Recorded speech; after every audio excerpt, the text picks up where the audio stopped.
దివ్యవాణి TV ప్రేక్షకులకు నమస్కారం. Good Samaritan కార్యక్రమానికి స్వాగతం. Martha home.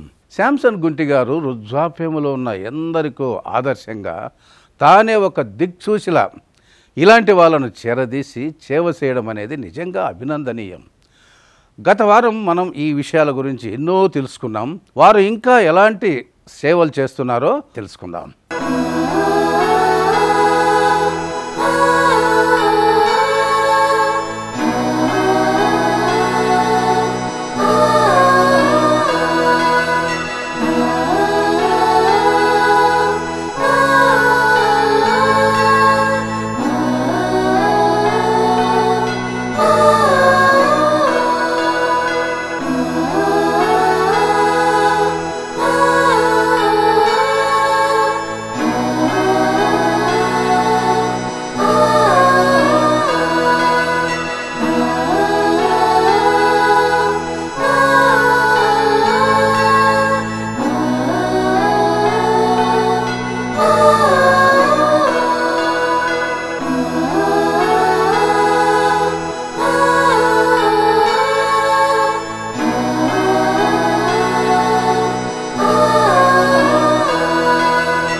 బ్రదర్, అందరికీ తెలుసు ఇలాంటి సేవా కార్యక్రమాలు చేసే ప్రతి ఒక్కరికి ఎదురయ్యే సమస్య ఏంటంటే ఆర్థికమైన ఇబ్బందులే కదా.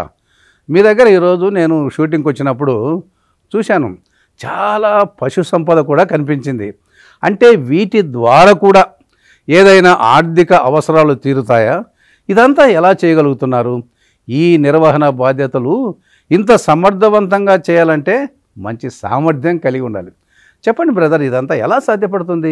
ఈ రోజుల్లో ఒక్క కుటుంబం గడవాలి అంటేనే ఇప్పుడున్నటువంటి పరిస్థితులను బట్టి, ఇప్పుడున్న ధరలను బట్టి అది ఎంతో ఆధారం ఉంటేనే తప్ప కుటుంబం గడవలేనటువంటి దయనీయమైనటువంటి పరిస్థితులు చూస్తున్నాం.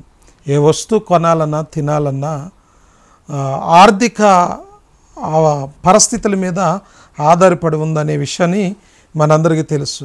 అలాంటి సమయంలో మార్తా హోమ్ ద్వారా ఒక్క రోజుకి వృద్ధులు కావచ్చు, కొంతమంది పిల్లలు కావచ్చు, అందులో పనిచేసే వాళ్ళు కావచ్చు, మా కుటుంబం కావచ్చు, 40 మందికి పైగా ప్రతిరోజు 3 పూట్ల టిఫిను భోజనం చేయాలి.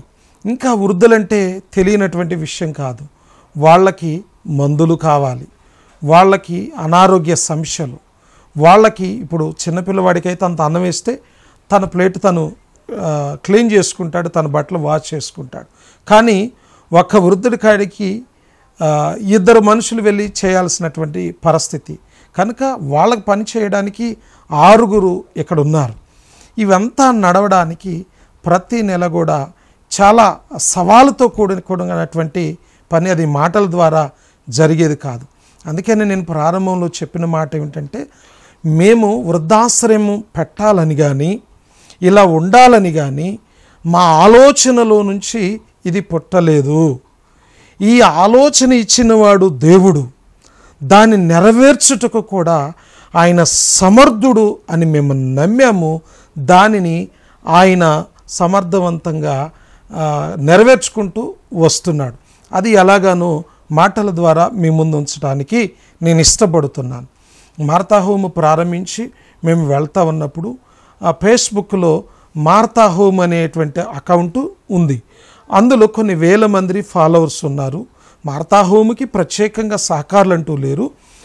నేను చేసేటువంటి ప్రోగ్రాం ఏదైతే ఉందో అందులో చేసుకుంటూ ఉన్నప్పుడు అందులో చూస్తున్నటువంటి వారు ద్వారా పుట్టినరోజు, పెళ్లి రోజు, ఏదైనా కార్యక్రమాలు ద్వారా మార్తా హోమ్కి చిన్న చిన్న డొనేషన్లు వాళ్ళు చేస్తూ ఉంటారు. అది ఎవరు చేసినా కానీ ఈరోజు ఎవరైనా భోజనం పెడితే అది పుట్టినరోజైనా, పెళ్లి రోజైనా, ఇంకే కార్యక్రమమైనా వాళ్ళ పేరుతో సహా వీడియో కానీ ఫోటో కానీ అప్లోడ్ చేస్తూ ఉంటే కొన్ని వేల మంది, వందల మంది అక్కడ చూస్తూ ఉన్నప్పుడు వాళ్ళు అలా చేశారు కనుక మనం కూడా చెయ్యాలి అనే ఆలోచనతో కొంతమంది ముందుకు కొన్నిసార్లు వస్తున్నారు, కొన్నిసార్లు రావడం లేదు. ఇలాగ మేము మార్తా హోమ్ నడిపించుకుంటా వెళ్తా ఉన్నప్పుడు మొట్టమొదటిగా మార్తా అక్క అనేటువంటి తల్లి మమ్మల్ని కొన్ని ఇబ్బందుల నుంచి ఇడిపించిందని చెప్పాను కదా. ఆ తల్లి ఆ రోజు నుంచి ఈ రోజు వరకు తను తన స్నేహితురాలు చిన్న ఉద్యోగం అండి. మార్త కంటే ఇంగ్లాండ్ అని పేరు చెప్పాను. ఆమె ధనవంతురాలు అస్సలు కాదండి. ఒక నెల ఆమె పనికి వెళ్ళకపోతే ఆమె కుటుంబం గడవనటువంటి పరిస్థితి. చిన్న ఉద్యోగం ఆమెది హైదరాబాదు, కానీ ఇంగ్లాండ్లో జాబ్ చేసుకుంటూ చిన్న ఉద్యోగం. ఆ జాబ్లో నుంచి వాళ్ళ స్నేహితులు కలిసి ఒక 15 నుంచి 20 వేల రూపాయలు నెల ఒక 15 నుంచి 20 వేల రూపాయలు ఈ ఇంటర్వ్యూ కూడా అక్క చూస్తున్నారు. నేనేది దాచి చెప్పట్లేదు.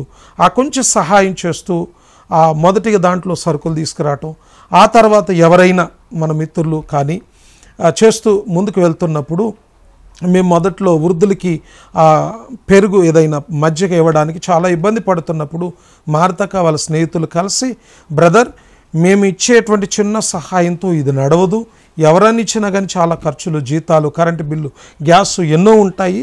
అలాంటి టైంలో పాల్గొని వీళ్ళని సాకటం కష్టమవుతుంది. ఒక గేదె ఎవరైనా సహాయం చేస్తే నువ్వు దాన్ని చాదుకోగలవా అని చెప్పినప్పుడు, ఎవరైనా ఇస్తే పని చేయడానికి నాకు ఇష్టమేనక్క, నేను పని చేయగలను అని చెప్పినప్పుడు వారి స్నేహితులు కలిసి మొదట ఒక గేదె వాళ్ళు కొనిచ్చారు. ఆ గేదె ద్వారా మేము ఇంకా ఒక అప్పు చేసి ఒక గేదెను కొన్నాము. ఆ 2 గేదెలు అలా నడుస్తున్న క్రమంలో ఆ పాలు తీసుకురావడం, ఎవరైనా ప్రేరేపించి ఇచ్చినటువంటి దాన్ని కావచ్చు. ఇలా దాటి దూడలు 5 సంవత్సరాల కింద గేదెలు మొదలుపెట్టాము. వాటి ద్వారా ఆ దూడలు కొన్ని పెరిగి పెద్దవైనవి. దాంతోపాటు మార్తక్క చేసినటువంటి ఈ పనిని వారి చెల్లిగారు కుమారుడు చూసి మార్తా హోమ్కి ఆయన కొన్ని గేదెలను డొనేట్ చేశారు. ఆ గేదెలు ఈ గేదెలు కలిపి వాటి పిల్లలు కలిపి దేవుని దయలో ఈరోజు మార్తా హోమ్కి 20 పశువులు ఉన్నాయి. పశువులు పాలిస్తే ఆ పాల నుండి పెరుగు, ఇలాగా వాటి నుంచి చిన్న చిన్న అవసరాలు తీరడానికి ధనం మాకు కొంతవరకు ఉపయోగపడుతుంది. ఆ ధనము ఆ తర్వాత మార్తా హోములో ఎవరైనా వాళ్ళ మరి శుభకార్యాలు చేసేటువంటి దానితో మార్తా హోము ఇప్పుడు వరకు కొంతవరకు ముందుకు వెళ్తుంది. నా పేరు మాధవి, మార్తా హోమ్ నుంచి మాట్లాడుతున్నా. మార్తా హోము మొదటి నుంచి ఇప్పటి వరకు నేనున్నా 9-9.5 సంవత్సరాలు అవుతుంది మార్తా హోము స్టార్ట్ చేసి. అప్పటి నుంచి ఈ మార్తా హోమ్లో వృద్ధులకు పరిచర్య చేసుకుంటూ ఉన్నా. నేను ఒక అనాథని, నాకు ఎవరు లేరు, అక్క, తమ్ముడు, చెల్లి, అమ్మ, నాన్న ఎవ్వరూ లేరండి.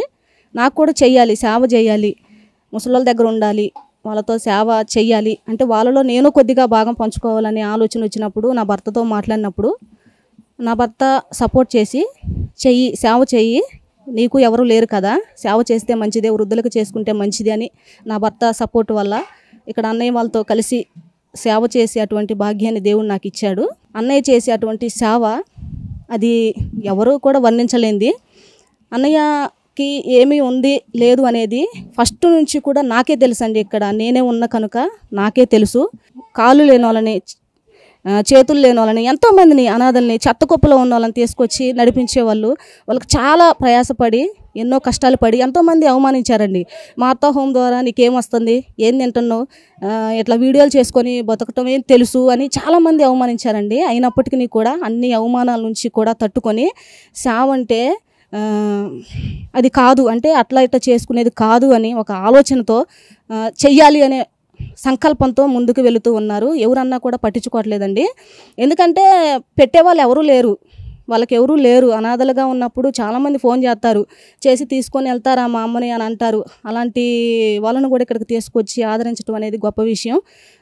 ఎంతమంది ఎన్ని అన్నప్పటికీ కూడా ఈ సేవను ముందుకు నడిపించాలని, ఇంకా అనేక మంది దీని ద్వారా అనేక మంది దాతలు ముందుకు రావాలని కోరుకుంటూ ఉన్నా. కన్న కొడుకుల మధ్య, అత్త కోడళ్ళ మధ్య ప్రేమలు, ఐక్యతలు, అనుబంధాలు కనుమరుగైపోతున్నాయి. చాలామంది కుటుంబాలలో కలిసిమెలిసి ఉండలేక వీధుల్లో, బస్టాండ్లో, రైల్వే స్టేషన్లో తిరిగేవారు కూడా చాలామంది మీకు తారసపడుతుంటారు. మరి మీరు ఇలాంటి వారిని కూడా ఆదరించి ఇక్కడ ఆదరణ కల్పిస్తున్నారా? ఇలాంటి వారి కోసం మీరు ఇంత విలువైన మానవత్వంతో ఈ సేవలు అందించగలుగుతున్నారు. ఇప్పుడు కుటుంబ వ్యవస్థలో కూడా డబ్బును బట్టే ప్రేమలు ఉంటున్నాయి.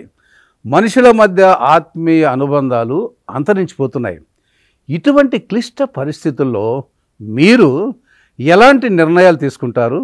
మా దివ్యవాణి టీవీ ప్రేక్షకులతో పంచుకుంటారా? ఈరోజు కన్న పిల్లలు తల్లిదండ్రులు విడిచిపెడుతున్నారంటే తల్లిదండ్రుల మీద ప్రేమ వారికి లేకుండా పోయింది. అలాంటి వారి మీద మేము అంటే మార్తా హోమ్ ప్రేమ చూపగలుగుతుంది అంటే ఇది దేవుడిచ్చిన ప్రేమగాక మరొకటి ఏముందండి? మార్తా హోమ్లో ఎలాంటి వారిని తీసుకుంటున్నారంటే ప్రత్యేకంగా ఎలాంటి వారు అనేది ఏమీ లేదండి. మార్తా హోమ్కి ఫోన్ చేశారు అంటే మొట్టమొదటిగా దాని అర్థం ఏ ఆధారం లేనివారు, దిక్కు లేనివారు, వారికి పిల్లలు ఉండరు, ఉన్న వాళ్ళు పట్టించుకోరు. ఒకవేళ వాళ్ళు ఏదైనా ఆస్తిపాస్తులు ఏమి కూడా నిలవడానికి నీడ లేని వాళ్ళైతే ఏ దిక్కు లేని వారికి దిక్కు మార్తా హోమ్ అని చాలామందికి తెలుసు. ఆ ఉద్దేశంతో ఫోన్ చేస్తారు. ఆ ఫోన్ చేసినటువంటి వారి నమ్మకాన్ని వమ్ము చేయకుండా నిలవబడుతుంది మార్తా హోమ్.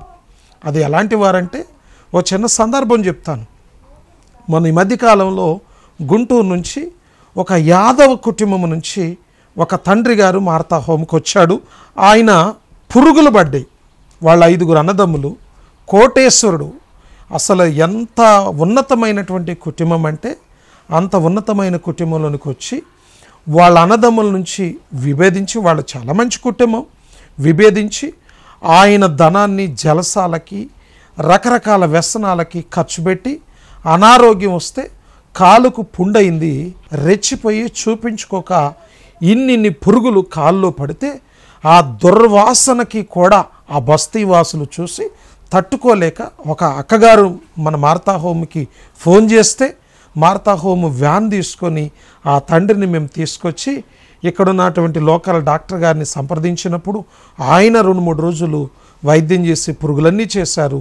పెద్ద హాస్పిటల్కి వెళ్ళి మేము పరీక్షలు చేయించి చనిపోతాడనుకున్న వ్యక్తి, కాలు తీసేయాలనుకున్నటువంటి వ్యక్తిని బాగు చేసి గాయాలు కడిగి ఆ పురుగులన్నీ వేరేసి అతనికి పరిపూర్ణమైన స్వస్థత వచ్చే వరకు మార్తా హోము చేసింది. నిజంగా ఈరోజు మార్తా హోము చేస్తున్నటువంటి సేవ ఇది కేవలం క్రీస్తు ప్రేమలో నుండి పుట్టినటువంటిది కనుక ఈ మార్తా హోము ఈ సేవలు చేయగలుగుతాను. అనేక మంది పక్షవాయుతో ఉన్నటువంటి వాళ్ళు, రేపు చనిపోతానన్నటువంటి వారిని సైతం మేము తీసుకొచ్చి సేవలు చేసి వారిని జీవించడానికి మార్తా హోము ఎంతగానో వారికి సహాయపడింది. నా పేరు కృప, మాది కంటుగుంట తండ. అయ్యగారు వాళ్ళు ఇక్కడ ఫోన్ చేసి పిలిపించారు పనికని. ఇక్కడికి వచ్చినందుకు మాకు చాలా సంతోషంగా ఉంది, ఆనందంగా ఉంది. ఇక్కడికి వచ్చినప్పుడు కానుంచి మాకు మంచిగానే ఉంది. మార్తా హోమ్లో ఇక్కడ పని చేస్తున్నందుకు మాకు బాగా సంతోషంగా ఆనందంగా ఉంది. ఇంట్లో అయితే వండటం బాగా చిరాకు వచ్చేది, ఇక్కడ మంచిగానే ఉంది మాకందరికీ. గుడ్ సమరిటన్ కార్యక్రమంలో ఇప్పుడు ఒక చిన్న విరామం తీసుకుందాం.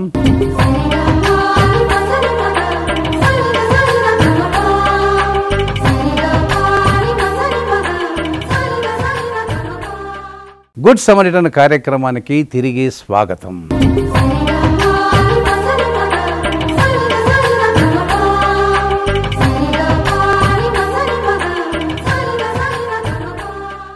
చెప్పండి బ్రదర్, మీ దగ్గర ఉన్నవారు అంటే ఇక్కడ మీ హోమ్లో షెల్టర్ తీసుకున్నటువంటి వారు ఒకవేళ ఎవరైనా చనిపోతే పరిస్థితి ఏమిటి? మీ బాధ్యత ఎలా ఉంటుంది? ఈ నిర్వహణ బాధ్యతలు కానీ ఇవన్నీ నిర్వహించాలంటే నిజంగా ఎంతో ఖర్చుతో కూడుకున్న పని కూడా. మరి వారి బంధువులకు ఏమైనా ఇన్ఫామ్ చేస్తారా? వారి చివరి అంతిమ సంస్కారం కూడా చాలా పవిత్రమైంది. ఇదంతా నిర్వహించడానికి మీ యొక్క కృషి, మీ యొక్క బాధ్యత ఏంటో మాకు చెప్తారా?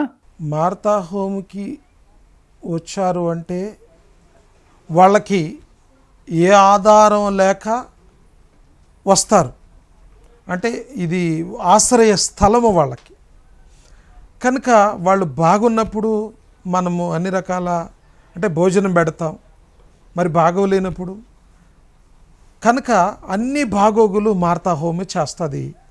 అంతవరకు బాగానే ఉంది. చనిపోయిన తర్వాత చివరి దినం వాళ్ళకి తెలియదు. ఏ దిక్కు లేని వారినే కదా మార్తా హోము చేర్చుకుంటుంది. మరి అలాంటి పరిస్థితులు ఆ చివరి కార్యక్రమం వాళ్ళని విడిచిపెడితే వాళ్ళ పరిస్థితి ఏంటి? కనుక మార్తా హోము 9:30 చరిత్రలో ఏ రోజు కూడా చనిపోయిన వ్యక్తిని మీరు వచ్చి తీసుకెళ్ళండి, మీరు వచ్చి చెయ్యండి అని ఎవరికి చెప్పలేదు మార్తా హోము. మార్తా హోము తీసుకున్నటువంటి ఆ మొదటి రోజు నుంచి చివరి రోజు వరకు మార్తా హోము వాళ్ళకి తోడుగా ఉంటుంది. మొదటిగా మీరు అడిగిన దాంట్లో నుంచి ఆ వ్యక్తిని తీసుకొని వచ్చినప్పుడు పిల్లలు దరిదాపుగా పంపించరు. పంపించడానికి మనసు లేక ఎక్కడ విడిచిపెడతారు.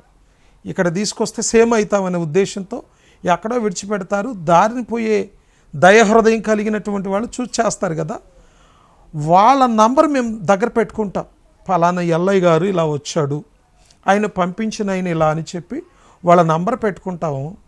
ఇతను చివరి కార్యక్రమంలో బాగోలేనప్పుడు అయ్యా ఇలా ఉన్నాడు ఆ తాతయ్య, లేకపోతే ఆ మామగారు ఇలా ఉంది, చనిపోయినప్పుడు ఇలా జరుగుతూ ఉంది అని వాళ్ళకి మేము తెలియచేస్తాం.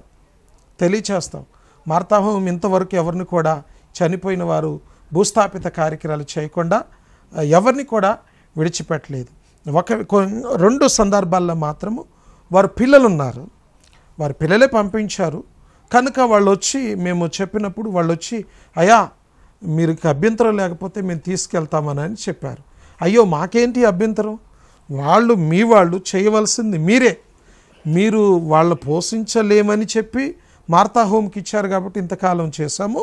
లేదు మీరు వాళ్ళ కార్యక్రమం చేసుకొని ఆ చివరి కార్యక్రమం రోజు అయినా చేసి ఆ సంతృప్తి మీరే, ఆనందాన్ని మీరే పొందమని ఒక 2 మాత్రం తీసుకెళ్తానంటే ఇచ్చాము. ఇప్పటి వరకు ఒక 40-50 మంది వరకు మార్తా హోములు ఈ 9 సంవత్సరాలు చనిపోయారు. వారిని దగ్గరుండి అన్ని విషయాల్లో మార్తా హోమే చేసింది. ఇది మేము చాలా పవిత్రమైనదిగా మేము భావిస్తాము. ఈ చివరి కార్యక్రమ విషయంలో సహాయపడినటువంటి దాతలకు వారికి నేను ఇప్పుడుగానే కృతజ్ఞతలు తెలుపుతున్నాను. నా పేరు లక్ష్మండి. నేను ఏరే వండుకుంటానండి. గిద్దెడు తెచ్చుకొని కంట్రోల్ బియ్యం వండుకొని తిన్నా కూడా కోడలు కొడుకు వారవతే ఖమ్మం వచ్చి నేను అడుక్కొని తిందామని ఏడ్చుకుంటూ వచ్చిన. ఒక అయ్య కలిసి ఈ అయ్యగారికి ఇట్లా అమ్మ ఏమి ఆడుతుంది మరి తేజపాతారంటే ఆ తేజపాతాన్ని వచ్చి కారు వేసుకొని ఎక్కించుకొని వచ్చిండు. అన్నం పెడతానే ఉన్నాడు, గుడ్డలు ఇస్తూనే ఉన్నాడు, 2 చెద్దర్లు ఇచ్చిండు, పైలం ఇచ్చిండు, గిలాస్ ఇచ్చిండు, అన్నీ అయ్యా జరుపుతున్నాడు. ఆయనకి అమ్మగారికి అయ్యగారికి వందనాలు. నాయన మాది కాంపిల్లి, నా పేరు నారాయణ. కొడుకు చచ్చిపోతే ఆడుకుంటుంటే పెట్రోల్ లేక తీసుకొచ్చి చేస్తానండి, ముద్ద పెట్టానండి. నా పేరు చోడేశ్వరరావు. మా వాడు దెబ్బలో వచ్చి పారేస్తాడు. దెబ్బలో అయ్యా తీసుకొచ్చాడు. మామూలు తీసుకొచ్చి లోకల్ తీపిచ్చాడు, ముందుకి తిప్పించాడు. అది దండ పెట్టచ్చు. మాది కొత్తలిగాల. నా పేరు గోవర్ధన.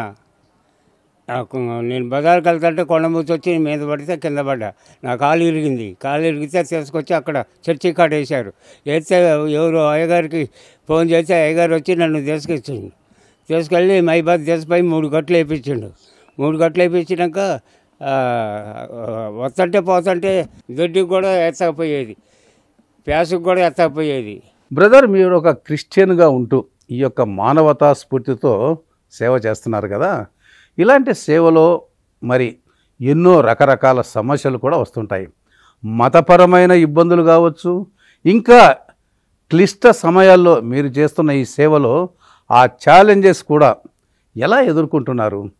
వాటి గురించి, మీరు ఎదుర్కొన్నటువంటి సమస్యల గురించి కాస్త వివరిస్తారా? నేను క్రైస్తవుడును అయ్యానని ఒకే ఒక కారణంతో చాలామంది రకరకాల భయంకరమైన మాటలు, దూషణలు, మీరు మతాన్ని అడ్డం పెట్టుకుంటారని, లేకపోతే మీరు క్రీస్తుని అడ్డుపెట్టుకుంటారని, తెల్లోళ్ళని, అద్దని ఎన్నో ఎన్నో ఎన్నో విషయాలు మేము పెట్టిన పోస్ట్ దగ్గరకు వచ్చి రకరకాలుగా వేధిస్తూ రకరకాల మాటలతో చాలా ఎన్నో భయంకరమైన నోటితో చెప్పటానికి వీలు పడనటువంటి మాటలు ఉచ్చారణతో ఇబ్బంది పెడతానే ఉన్నారు. వాళ్ళందరికీ నేను చెప్పేది ఏంటంటే, అయ్యలారా, సరే నేను క్రైస్తవుడిని, నువ్వు హిందువు, ఇంకొక ఆయన ముస్లిం, ఇంకొక ఆయన ఏదో, మతం అనేది లేకపోతే దైవత్వం అనేది నీ వ్యక్తిగతం. ఇక్కడ విషయం ఏమిటంటే మీరు అర్థం చేసుకోవాల్సింది, నేను క్రైస్తవుణ్ణి, మీరు నన్ను చూడమని కాదు నేను అంటుంది. నేను చేసే పరిచర్య మానవత్వం కలిగింది. ఇక్కడ వస్తున్నటువంటి వృద్ధులు క్రైస్తవులు కాదు, క్రైస్తవులు మాత్రమే కాదు, హిందువులు మాత్రమే కాదు, ముస్లింలు మాత్రమే కాదు, అన్ని రకాల వాళ్ళు, పిల్లల ప్రేమకు నోచుకున్నటువంటి వృద్ధులు ఈ హోమ్కి వస్తున్నారు. వాళ్ళని మేము మతం చూడలేదు, వాళ్ళని మేము కులం చూడలేదు. వారికి కులం ఎందుకు, మతం ఎందుకు? గంత పిరికిడి మెతుకులు అన్నం కావాలి, ఒక గుడ్డ కావాలి, పడుకోవటానికి గంత స్థలం కావాలి. వృద్ధాప్యములు వాళ్ళకి ఇంకంతకంటే ఏం కావాలి? ఈరోజు మార్తా హోము మానవత్వంతో ఆ వృద్ధులకి అవి కల్పిస్తుంది. మీకు చేతనైతే వాళ్ళకంత సహాయం చేయండి. లేదు మీకు నచ్చలేదు, తప్పు లేదు. మనం చేస్తున్న పని అందరికీ నచ్చాలని ఏమీ లేదు. నచ్చకపోతే నచ్చనట్టుగా ఉండండి. మతం పేరట మానవత్వాన్ని మరిచి దూషించటం అనేది అది మంచి వ్యక్తికి ఉండవలసినటువంటి లక్షణం కాదు అని గుర్తు చేస్తున్నాను. ఈ రకంగా మతపరంగా నేను చాలా అనేక రకమైనటువంటి ఇబ్బందులు ఎదుర్కొంటూ ఉన్నానండి. అది మంచి పద్ధతి కాదు. సాధ్యమైతే చేయకపోయినా పర్వాలేదు, దయచేసి ఇలాంటి పనులు మానుకోండి. ఎంతోమంది అనాథలకు, దిక్కులేని వారికి, దీనులకు నిజంగా మీరు చేస్తున్న సేవ చాలా అభినందనీయమైంది బ్రదర్. సమాజంలో ఎన్నో దారుణాలు జరుగుతున్నాయి. మనుషుల్లో మనుషులకు ప్రేమలు లేవు. కుటుంబాలలో ఎన్నో సమస్యలు. నీవలే నీ పొరుగువాడిని ప్రేమించు అన్న యేసుక్రీస్తు మాట కూడా ఎవరికి వర్తించడం లేదు. ఎవరికి వారే యమునా తీరే అన్నట్టుగానే మనుషులు జీవిస్తున్నారు. కన్న తల్లిదండ్రులను వదిలేసిన కొడుకులు కావచ్చు, కుటుంబంలో కలతలు కన్నీళ్లతో జీవించేవారు కూడా కావచ్చు, ఎంతోమంది భార్యాభర్తల మధ్య అనుబంధం, ఆత్మీయత, ఐక్యత లేకుండా జీవిస్తున్న వారు ఉండవచ్చు. సమాజంలో అష్ట కష్ట నష్టాలతో, బాధలతో జీవించేవారు కూడా ఉన్నారు. ఇలాంటి వారి అందరినీ మీ దృష్టిలో ఉంచుకొని సమాజానికి, దివ్యవాణి టీవీ ప్రేక్షకులకు మీరిచ్చే సందేశం ఏంటో చెప్తారా బ్రదర్? మేమెక్కడో మారుమూల ప్రాంతంలో ఉన్నటువంటి మమ్మలను దివ్యవాణి అనేటువంటి టీవీ ద్వారా అనేక మంది మిత్రులకు మా ఇంటర్వ్యూ చేరువవడానికి సహాయపడినటువంటి దివ్యవాణి యజమాన్యమునకును సహకారులకును నా హృదయపూర్వక ధన్యవాదాలండి. నిజంగా మీ మేలు మరవలేము సార్. మరలా మా వృద్ధులందరి తరపున హృదయపూర్వక కృతజ్ఞతలు తెలియచేస్తున్నాను. పిల్లలారా, నవమాసములను మోసి కని పెంచినటువంటి మీ తల్లిదండ్రులను మానవత్వం లేకుండా నడి రోడ్డు మీద మీరు విడిచిపెడతంటే నిన్ను మోసిన తల్లి గుండెల మీద నువ్వు తంతా ఉంటే, నిన్ను భుజాలు ఎత్తుకున్నటువంటి మోసిన తండ్రిని నువ్వు ఈదిలో ఈడుస్తూ ఉంటే, వృద్ధాశ్రయం ఎవరో తల్లి ఎవరో తండ్రి వారు వచ్చి వారు తల్లిదండ్రులుగా భుజాన్ని మీద వేసుకొని మోసి ఆదరిస్తే హక్కును చేర్చుకొని సపర్యాలు చేస్తుంది ప్రతి వృద్ధాశ్రమం. ఇక్కడ నేను ఇంక పిల్లలైన మీకేం చెప్పాలనుకున్నానంటే, కన్న పిల్లలైన మీరు మీ తల్లిదండ్రులకు అంత ప్రేమ చూపగలిగితే వాళ్ళకి పెద్ద బిల్డింగ్లు అవసరంలే. మీరుంటున్న ఇంటిలో ఒక మూలన ఒక మంచాన్ని నీ తల్లికి నీ తండ్రికి ఉంచగలిగితే నువ్వు తింటున్న కంచంలో అంత అన్నం వాళ్ళకి పెట్టగలిగితే ఈరోజు ఈ వృద్ధాశ్రమం పుట్టవలసిన అవసరత ఏ ఒక్కరికి ఉండదు, అవసరం లేదు. మారాల్సింది వృద్ధాశ్రాలు కాదు, మతాల పేరట దూషించటం కాదు. పిల్లలైన మీరు మీ తల్లిదండ్రులకు అంత ప్రేమ కనపరచండి.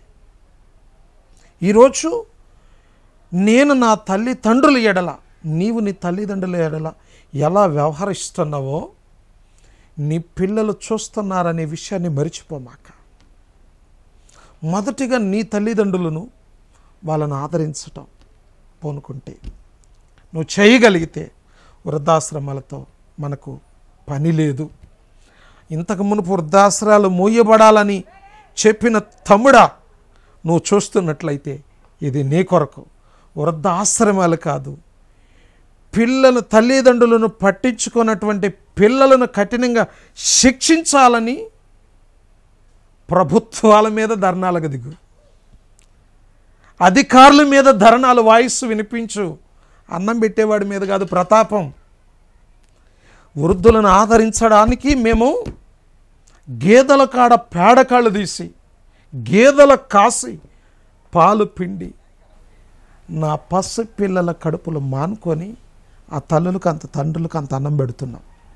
మానవత్వం చూపుతుంది మేము, మా మీద ఎందుకు? పిల్లలారా, వారి మీద ప్రేమ చూపనటువంటి మీ తల్లిదండ్రులకు చెప్పండి. తల్లిదండ్రుల మీద ప్రేమ లేని కొడుకులారా, ప్రేమ చూపండి. వృద్ధాశ్రమంలో మోయబడాలని ఎవరు చెప్పాల్సిన పనేమీ లేదు. ఆడ పని లేకపోతే మూయటం తప్ప ఏముంటుంది? వృద్ధాశ్రయానికి డబ్బులు ఎక్కడి నుంచో వస్తాయి అనేటువంటి ఆలోచన వద్దు. మనం ప్రేమ చూపితే వృద్ధాశ్రమాలు పుట్టాల్సిన పనేమీ లేదు.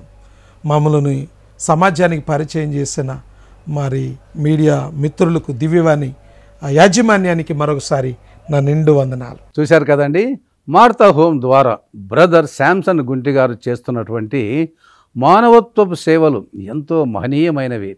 ఎందరో వృద్ధులకు జీవితంలో చివరి దశలో వారిలో మనశ్శాంతిని నింపుతూ, వారికి ఒక ఆదరణ కల్పిస్తూ, వారి జీవితంలో విలువలను నింపుతున్నారు. అటువంటి సేవలు చేస్తూ స్ఫూర్తిదాయకమైనటువంటి సేవలు అందిస్తున్న మరో మంచి సమరీనితో గుడ్ సమరిట్ అనే కార్యక్రమంలో మళ్ళీ కలుసుకుందాం. అంతవరకు చూస్తూనే ఉండండి మీ దివ్యవాణి టీవీ. నమస్కారం.